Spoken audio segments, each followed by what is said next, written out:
has registered previously, so I'm just calling to see if that's something that Robin or... Hopefully you can see my screen now. Yeah. Okay, good. Well, hello. Yeah, sorry you don't have Victoria, you got me instead. So I'm going to talk a little bit about what I do. I think one of the schools had quickly typed in there that you don't have any background. Well, by talking about engineering, I'm just going to talk about my job anyway. So you'll hopefully be able to work out what's going on, with my career from that. So I'm going to talk a little bit about how I got into engineering in the first place, and then I'll talk about some of the jobs that I've done and some of the different types of engineering. But I'd like you to take you back a few years. First, to when I was at primary school. It's my primary school here, and this was me playing for the school football team, or a slightly younger version of me anyway. At that time, I really had no idea what an engineer was. I guess I hadn't really had that much exposure to all sorts of different types of jobs, so didn't really know what an engineer would do as a job. But what I did know at that time was that I liked maths and I liked science subjects at school. As I moved on to the secondary school, I started to get a bit more of an idea then of what engineering was about, and what I was learning about it seemed to fit in with what I thought I might like to do as a job. But the main things for me was that I still maths and science were the subjects that I liked doing. Also computer studies and graphic communication, as it was called, which is really just a fancy way of saying doing technical drawings like this sort of thing. But I suppose the main thing I really learned while I was at secondary school is that there's actually lots of different types of engineering around. So some of the different types that you get electrical engineers who will look at all sorts of electrical equipment, things like your phones, computers, and how they work. Civil engineers tend to look at much bigger things like bridges, buildings, roads, and how they might be constructed. Got manufacturing engineers who'll look at the way things are actually made and how factories are laid out. And another one would be a mechanical engineer who looks at all sorts of mechanisms, how things work from a pair of scissors up to a big oil rig. So there's lots of different things that engineers do. When I was going through school, I thought that civil engineering is the one that I really wanted to do. Building big bridges and roads, that sounded like quite an exciting thing to do. But actually, in my last year at school, actually, just when I was looking at universities and what I really want to do, I actually changed my mind.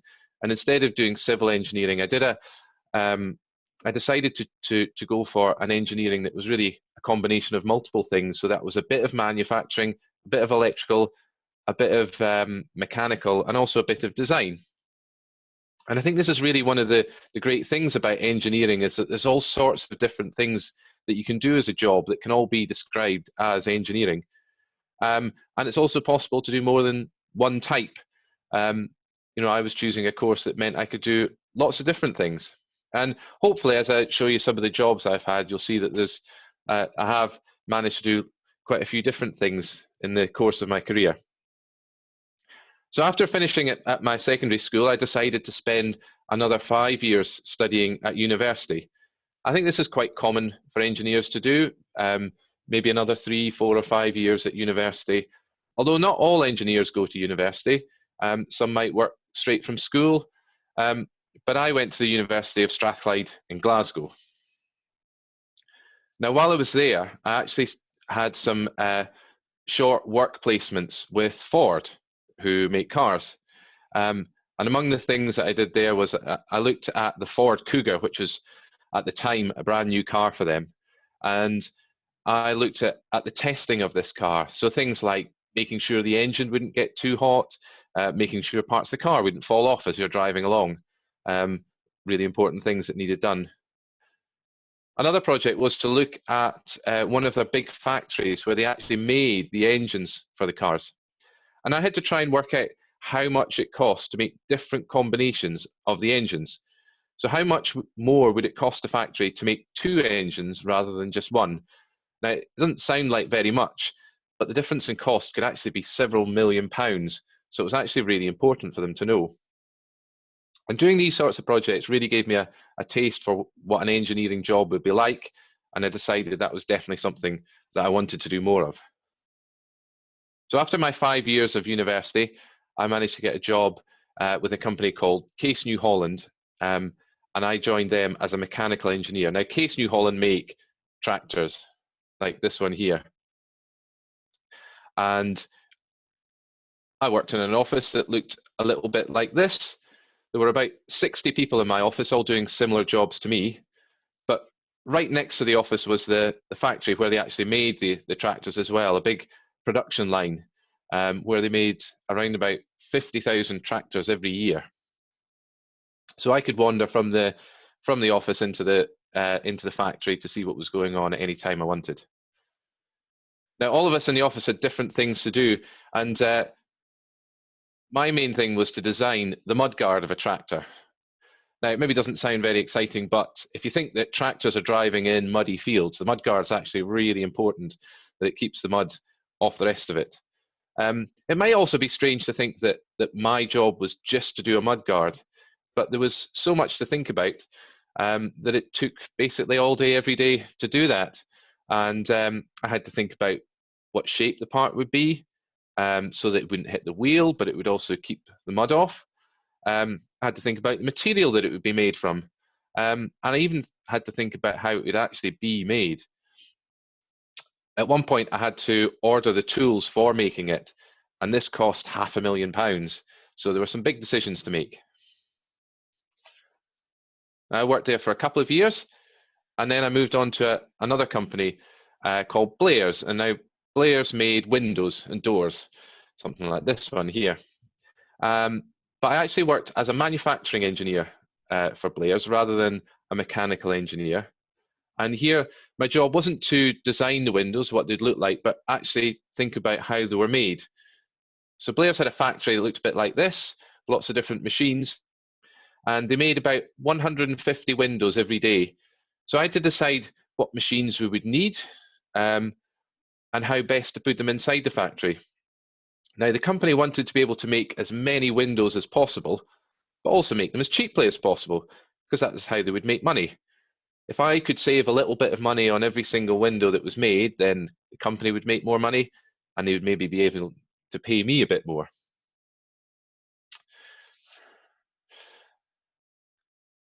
And the third job I've had, which is where I work now, is for a company called 4C Design, and I'm a design engineer. So I've been working there for 10 years now. Now, 4C is much smaller than the other two companies. There's only 10 people work in my office now. Looks a little bit like this. We've got some office space, and we've also got a workshop as well. And I sometimes work on my own in groups, sometimes work on my own, or other times I can work in a group. The other thing that makes it different to the other companies I've worked for is that 4C don't actually make any products of their own. Instead, 4C works for other companies, helping them make products. So, for an example, we had someone come to us with an idea that he wanted to make an electric bike. But he didn't really know how to make them or what it should look like or how it would work. He just knew that he wanted to make electric bikes and sell them. That was what he wanted to do. So it was my job as an engineer to try and work out how we could actually do it. So I had to think about how the different parts might work. So here there was a motor and some gears that were attached to the pedals, and how this would all go together, how the motor could work with the pedals. I had to build some prototypes to see if it would actually work, what would happen when you actually pedaled it and had the motor going at the same time. I had to try and work out how it all might fit together. So here you can see the bike frame, but also the motor and some batteries all inside the frame. I needed to work out how it could all go together. I had to draw it all up on computer and all the individual components so that we could get them made Now, some parts we can make ourselves in the workshop, and other bits like these we have to send off to other companies who've got special machines for making it, bits for us. Now, in the end, we managed to make a bike that worked. It looked like this one here, and in fact, it was this one here, and it could be ridden around, and that's what we handed back to the person. Now, we only made one of them just to show how it would go together. The person we were working for, he's now got the bike and is currently trying to build up his company so that he can sell lots and lots of them. So that's one example of the kind of thing I would do. Another one is this. This is actually a wave energy generator. So it's used for renewable energy, for making electricity from waves. This is a prototype here that we've got that was put in Loch Ness. Just to try and get a sense of scale, that's probably would fill up your classroom if it was sitting in there. And as the waves crash into it, it can turn that energy into electricity.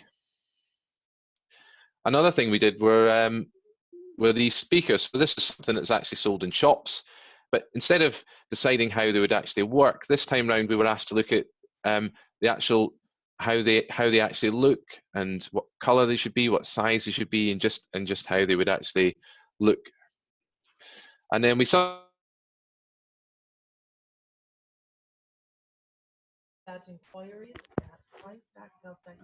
Hi, John. You suddenly gone quiet on us, or on me at least. Thank you so much for your time. I'll get something sent out. Thank you. Bye.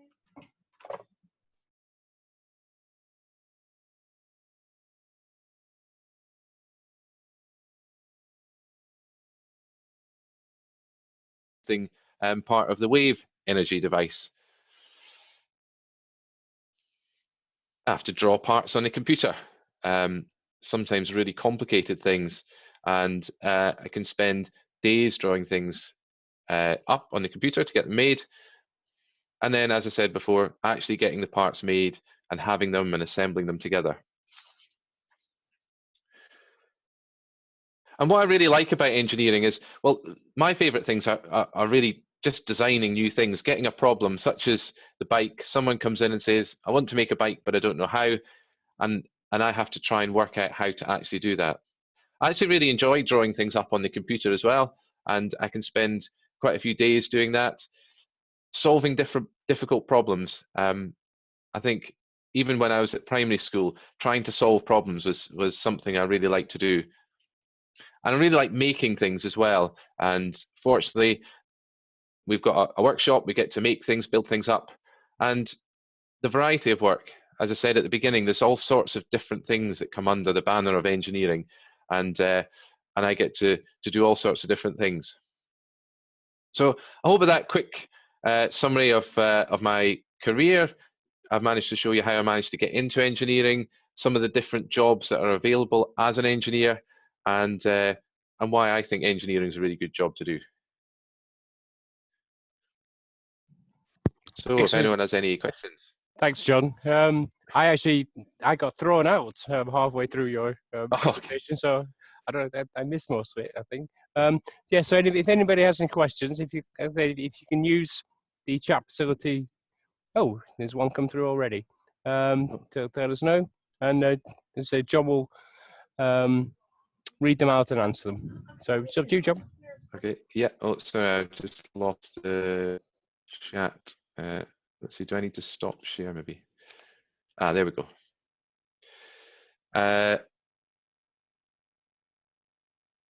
How did you know you wanted to be an engineer, and what university did you go to? I think it took a long time to work out that I wanted to be an engineer. I think through at secondary school, they had a careers advisor there, and that the careers advisor could talk through different jobs that were available, and probably that was the first place where I found out about engineering and what it was. And then as I found out, I tried to find out a little bit more, maybe speak to some engineers. And I went to Strathclyde University, which is in Glasgow. Now, Strathclyde has a good reputation for its engineering side of things, so that was a good one for me to go to. How long have you been an engineer? Well, I've been working since 2002, which would make that, well, that's about 16 years now. Although I suppose I could probably say I've been an engineer all my life, really, in that the types of things I was doing, even at primary school, were engineering. Maybe just didn't realize that that was the name of it at the time. We've got some here. What's the biggest achievement? I think probably the biggest achievement, or certainly the most notable achievement. A few years ago, the company were asked to design the baton for the Commonwealth Games. So that's a little bit like the Olympic torch for the Olympic Games, but for the Commonwealth Games, there's a baton that's used. And so this was something that's actually seen by lots of the public, and it was actually the Queen who puts her message inside. So actually the Queen has touched it, and it was for her. So probably that's the biggest achievement, in that designing something for the Queen. How do the waves create energy in the design? Well, in the picture, sorry, in the thing we made, the way that the waves make energy is actually as the wave crashes into a big air-filled pillow, it pushes all the air out of this pillow, which spins a fan, and the fan then generates electricity in a bit like a generator spinning around. So there's lots of things that happen, but effectively what happens is there's a big air-filled pillow, and as the waves crash into it, that's how electricity is made. What do you do if something you're making doesn't work? Well, that happens all the time, and I think as an engineer with difficult problems to solve, if you only ever made things that work, then that'd be amazing. Make things that don't work all the time, and you learn so much by doing that. So if I'm not sure what to do, I'll usually make something really quickly, see if it works. If it doesn't work, why doesn't it work? And that will help me make the next thing. And it might take 10 or 20 goes before I actually get something that does work, but that's all really useful learning to try and work out what's the best way of doing things. How long did it take to build the renewable energy source in Loch Ness? A project like that one probably took, well, it was maybe about 6 months, half a year, to from the first point of wanting to make it to actually having it in the water. There were lots of different bits to it. There's a big steel frame. There were all the bags to make and all the electrical sources as well. Some projects we work on might only last a few days or a week. Other things could go on for several years. So there's a huge variety of length of time of project. Am I working on anything right now? Yes, typically in my job, I might have 3 or 4 projects on the go at any one time. So at the moment, we've got a device for that vets would use on animals. I'm looking at a salt spreader that we'd use to spread salt when it's icy through the car park, and another one looking at the cap of some food packaging and how to make that better. So lots of different things. What was your favourite subject at high school? I think science, and probably physics in particular, but basically the science subjects. I think I enjoyed doing them and experimenting and finding out how things worked. Those are definitely my favourite subjects. I think it's probably useful to say as well that it's not necessarily just about being really good at the subjects, but if it's something that you enjoy, you don't have to be top in the class at science to think that you might want to go into science or engineering as a job. If it's just something that you enjoy, you know, it's worth doing that. You're going to be doing your job for a long time. You want to be doing something that you actually enjoy. So it's not necessarily just about what you're best at, but actually what subjects you enjoy. And definitely maths. and science are the ones that stand out for doing engineering. But actually, all the subjects you do at school will have some use. You know, I have to write reports. I have to give presentations like this, where actually English is helpful. I work a lot with computers, so having done computer studies as well, that's useful. All sorts of projects are useful. What's the biggest thing in size that you've ever made? I think probably it has to be the wave energy generator. The one that was in the picture that I showed that was in Loch Ness was actually just 1/10 of full size scale. So the actual final one would actually fill up a football pitch. So it was probably by far the biggest thing that we've ever made. What's the biggest failure? I suppose the thing is, there's lots of times where things don't work as I expect, but as I tried to say before, that doesn't necessarily mean it's a failure. When things don't work as you think they might, it's not about just giving up and saying, oh, that doesn't work. It's understanding what went wrong or why it doesn't work, and using that to do the next thing. But actually, yeah, things fail, things don't work every single day. So there's all sorts of things that happen, and you don't think of it as being a failure. It's just a way of learning about how things work or don't work. If I wasn't an engineer, what would I do? I don't know. I think when I was at primary school, actually what I wanted to do was be a football player. But I wasn't actually all that good at football, so it's just as well as better at an engineer, really, because I don't think I would be very good as a professional footballer. What happens if you make a mistake? And what's the biggest challenge you face as an engineer? Well, as I said before, if I make things don't work all the time. If I actually make a mistake, well, I suppose it depends. Some mistakes don't matter too much.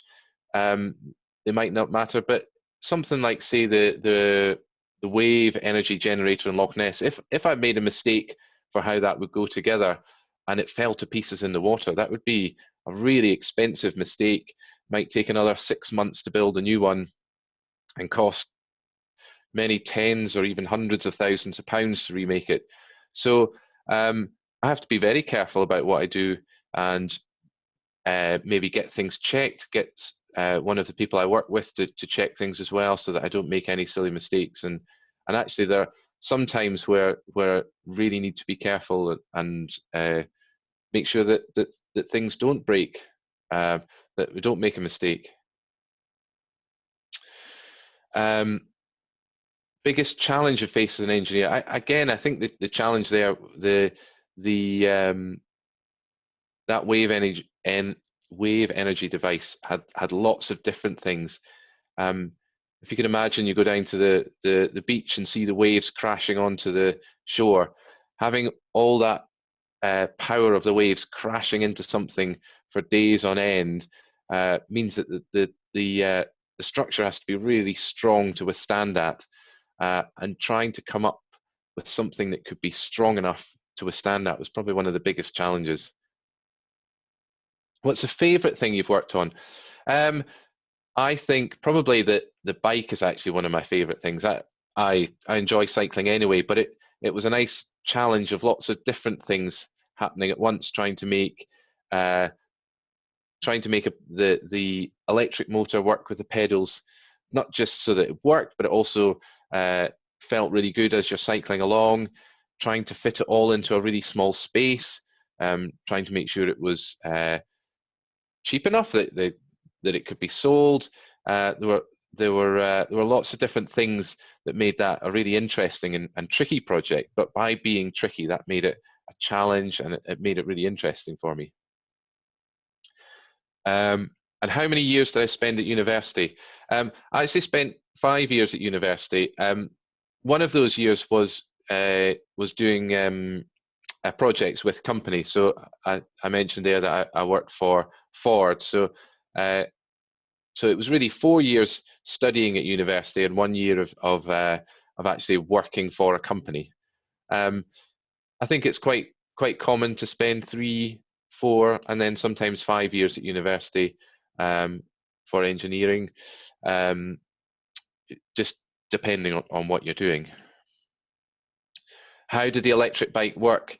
Well, so with the electric bike, it's got a very clever control system in it. So you don't have to push any buttons or work a throttle like you do in a car. As you pedal, the electric motor just starts working at the same time. And what it means is the motor does some of the work and your legs do some of the work. And what it really feels like, if you're, imagine cycling up a hill, can be really hard work. But with the electric bike, cycling up a hill just feels like pedaling along the flat because the motor does some of the work for you. So it's really quite nice to ride around, and it's really easy and relaxing, which is great fun. What's the strangest invention idea you've been asked to design? Well, yeah, I guess one of the strangest things, if you can stomach it this time in the morning, is the device for making the animal vaccine. How that actually had to work was there's a disease which is really horrible for sheep, and that they get worms inside their stomach, and it can make them really ill and die. And someone had worked out how to make a vaccine so that the sheep wouldn't get this. But the only way to make the vaccine was to get some of the worms that were inside the sheep's stomach and make the vaccine using that. And the machine we had to make was to try and get a sheep's stomach from a sheep that had died and filter out the worms that were inside it. So it was a very, very strange and dirty project to work on, but I don't suppose there's been very much like that. What's the hardest thing about being an engineer? I think, the hardest thing. That's a tricky one. I'm not sure what the hardest thing is. I guess sometimes you face a challenge where there's maybe not an obvious answer, and it takes some time to come up with something.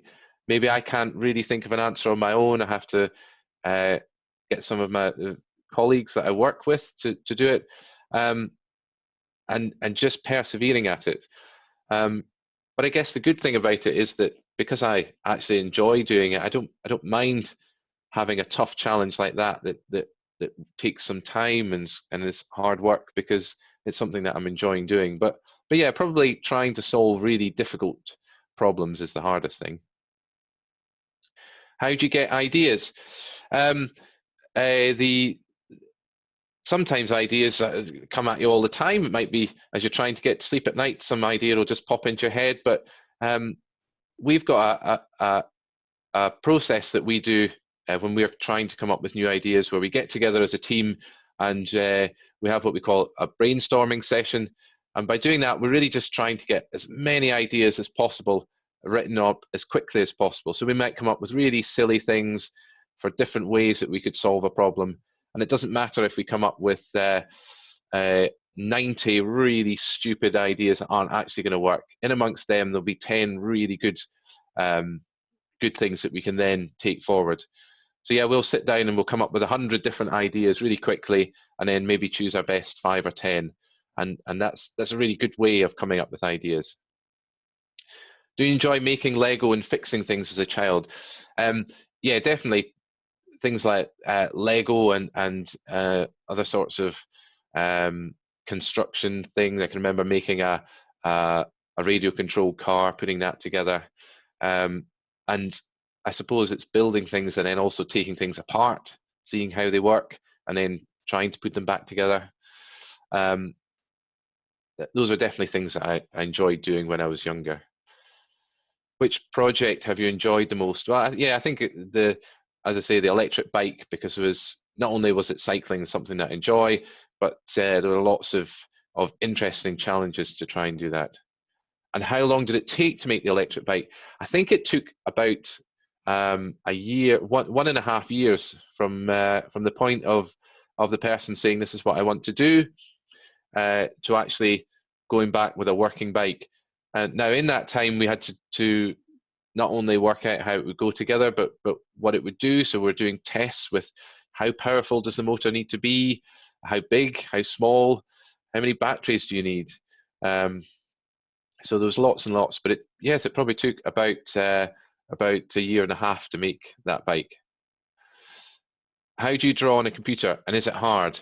Is it hard? Well, no, it's not really hard to draw on a computer. There's lots of different ways that you can do it. There's a particular piece of software that I use called SolidWorks, and really the basic way is you just draw shapes and join them all together to make parts. There's actually a really good app that you can get. SolidWorks have an app that I think is a free app that you can download and use that to make really good three-dimensional shapes on the computer. And if you've got a 3D printer, you can then go and print them out as well. It can get really hard when you've got very complicated things to do and lots of different parts all joining up together. It can get very complicated, but to start with, it can be really easy, and you can get lots done really quickly that way. What's the most unusual energy source you've used? I suppose in terms of trying to make electricity, we've done a few with waves. I don't know why we seem to have just got lots to do with waves, but we've actually had about 3 or 4 different projects all using the waves. But what's quite amazing is that all of them are very different. So the one that I spoke about used a big pillow filled with air that was squashed by the waves. Another one bounced along on top of the waves. There was another one that sits actually underneath the water and moves around. And it's amazing how many different ways you can get electricity using just waves. But it's certainly an unusual but a really good source of energy, waves, and something that I think hopefully in the next few years we'll be able to make more use of. What would you love to design that would help save the planet? Well, actually, going back to that, all sorts of renewable energy sources. I've really enjoyed doing the wave energy devices because as I'm doing it, that's exactly how I look at it. Is what I'm doing as a job is trying to save the planet. If we can use things like wave energy, solar power instead of burning fossil fuels, then that is one way of saving the planet and one way I can help it. So I'd love to do a bit more of renewable energy because it's such a worthwhile thing to pursue. A few people having to go now. What's the first step when you're trying to design something? Okay, that's a great question, because I think it's very easy if someone comes along. So for instance, with say the bike, they want to design a new bike. The first thing that you think you should do is start drawing what it's all going to look like. And actually, before you do that, you really need to decide, well, what is it exactly you're trying to do? And we talk about making a specification. So before we even start drawing something, what we'll do is try and work out exactly what it is we're being asked for. And quite often when people or companies come to us, they'll ask us to do something, but when we start asking them questions, it turns out that what they think they're after maybe isn't exactly what they're actually trying to do. They think they've got an idea that's going to work, but we'll start asking them questions, and then it turns out that maybe there's something slightly different.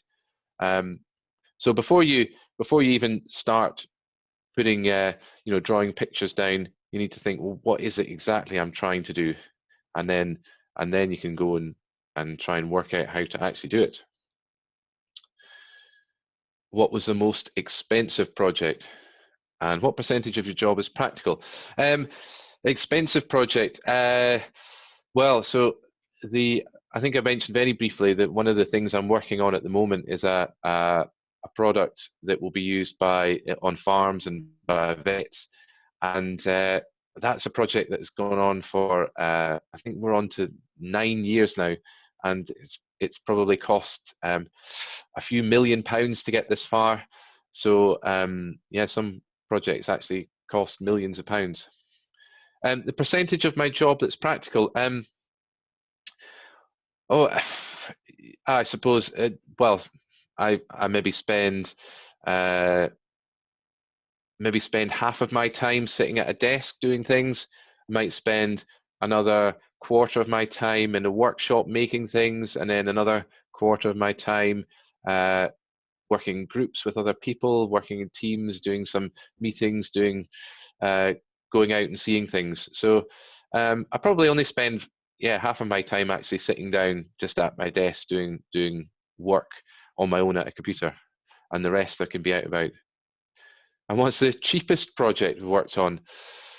Oh, I'm trying to think what's really small project. Oh, okay, that's tough. It's much easier to think of more expensive ones. No, I might have to come back to that one. Let me have a think. Yeah, I do make lots of things with Lego as a child. Yeah, definitely.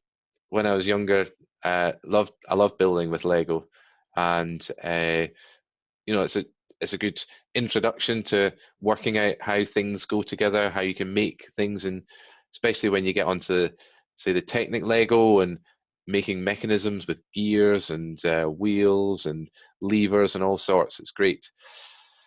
What tips would you give children that want to become an engineer? Well, I suppose the main thing is, if you're wanting to go into engineering, then probably the subjects that you really need to think about concentrating on are ones like maths and science. Those are the ones that you'll be using every day as an engineer, and really just find out about, try and find out a little bit more about what the engineers actually do. As I say, there's lots of different types of engineers. And actually, one of the tricky things, if you're choosing to do engineering, is trying to choose which one, which area you want to go into. That doesn't mean that you're going to be stuck in that for the rest of your life, but at some point you're going to need to maybe choose some form of engineering that you're going to study a bit more of. So trying to work out which one you think would suit you best. There's a little bit more. Do I do any coding? Well, see, electronics and coding, that sort of thing, probably isn't what I'm very good at, and so I tend not to do so much electrical thing. Whereas if that's what you really like doing, then there's plenty of engineering jobs that would use that lots. I mean, there are a couple of people that I work with that are far better than me at these things. So if that's something you like doing, then you could definitely look at electronic engineering, and how you could use that. Who inspired you to become an engineer?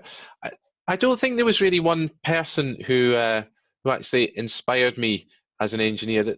There's not too many famous engineers around that, which is a real problem, because it's hard to know what engineering does. There's not a lot of TV programs about engineers.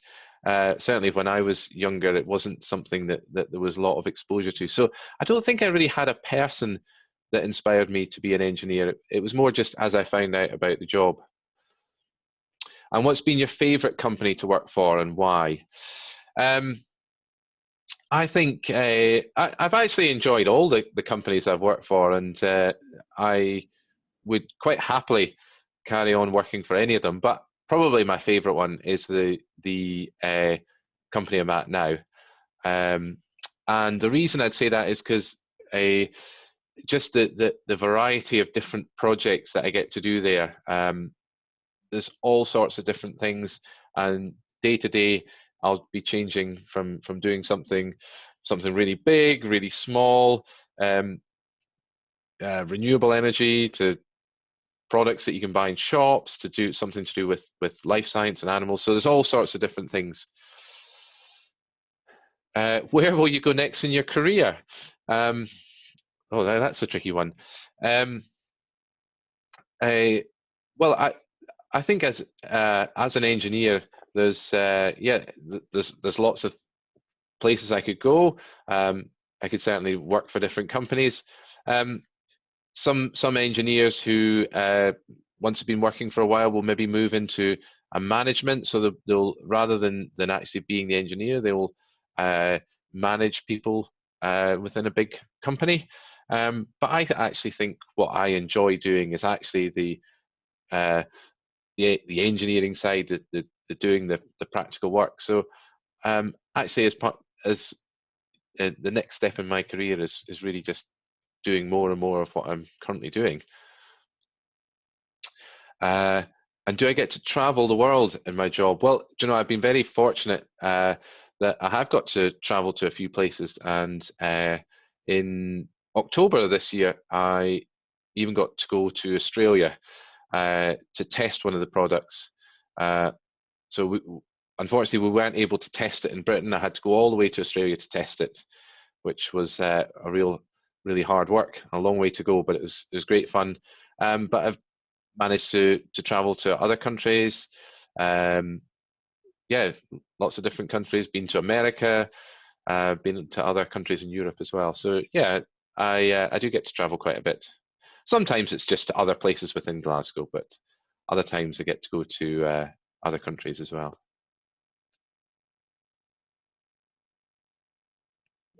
Okay, anybody, any other questions? Well, what we do, I mean, what we refer to it as a discussion. Because if not, I think we might as well call it a day. What it is we ask the children Oh, there we go. Okay. King Forest. Oh no, King's Forest, Yeah. their own. Yeah. Okay, so well, thank you very much. Well, thank you especially to you, John. Again, except for the bits I missed, I don't know what happened there. Again, you know, a wonderful presentation and some great questions to answer as well, I think. I have to say, I think these were the toughest questions so far. Oh, and Chester, just put one through now. Oh, what projects are working on now? Well, yeah, so the ones I'm working on now, as I mentioned, that really long 9-year project on a vet product. That's the main one that I'm still working on. Although hopefully that's nearly finished now, and we're hoping that we can start selling that maybe by about the summertime.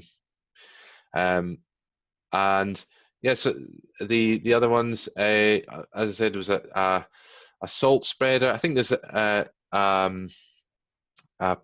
gym product, a product that will be used in gyms as well. It's something we just started. I haven't actually seen that yet. So all the time there's new ones coming in, and as I say, that's one of the things I really like about my job, is that it's from day to day, week to week, get new projects and something brand new all the time.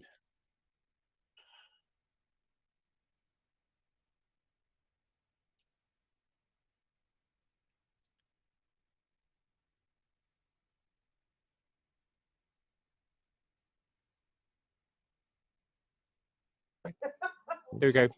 Sorry, John. He wouldn't let me unmute myself then. Right. So thank you very much, everybody. And I think we'll call it a day here. Okay. Thank you again. Thank you very much, John. And I'll speak to you soon. Yeah. All right. Right. So Bye. thanks, everybody.